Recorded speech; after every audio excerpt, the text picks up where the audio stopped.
personalization of the issue, but looking at it from their perspective takes some work. And it can also help to diffuse that defensiveness, because we Mm-hmm. can oftentimes respond defensively and Right. and engage in blaming and shaming the child, Right. and especially if it's behaviors that we don't approve of. And I think use that very cautiously, because what it says to the child, especially with shaming, is that you're not worthy. Right. And really what you want to tell them is, I just don't approve of your behaviors. It's okay that they feel guilty. That's actually a good thing, because that Right. promotes Guilt is good. behaviors. But we don't want to inherently leave them with the message that they're undeserving of love or they're not worthy. Right. That has other long-term complications and problems. Right. Yeah. I love that. And I think it comes back to what you were talking about earlier with that ego fragility. As we build strength and recognize I can postpone, my hurt by the fact that a mistake I've made has been pointed out, so that I can tune in to the person who is expressing how I've wounded them. It just has such long-lasting benefits of connection, as long as both people do get that. We can't always be one-sided. It also has to go both ways.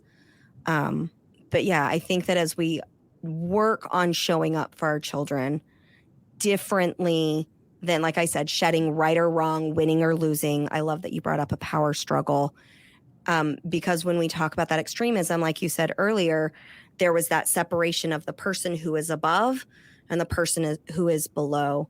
And obviously, at times in our children's life, like when they're toddlers, we are above them in order to keep them alive for their own well-being. But that as they grow up, we need to equalize.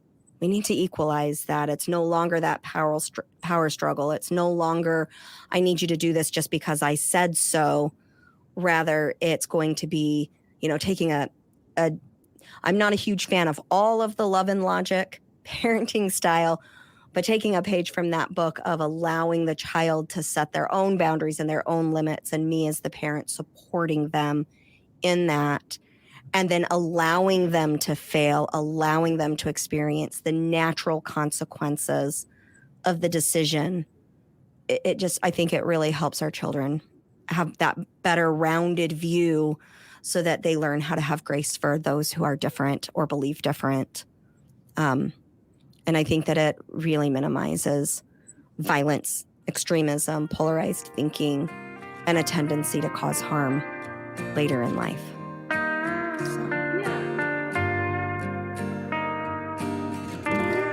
Hey, head on over to Amazon and buy your copy of Trauma Bonded, a true story of navigating attachments forged in complex PTSD by me, Sarah Westbrook.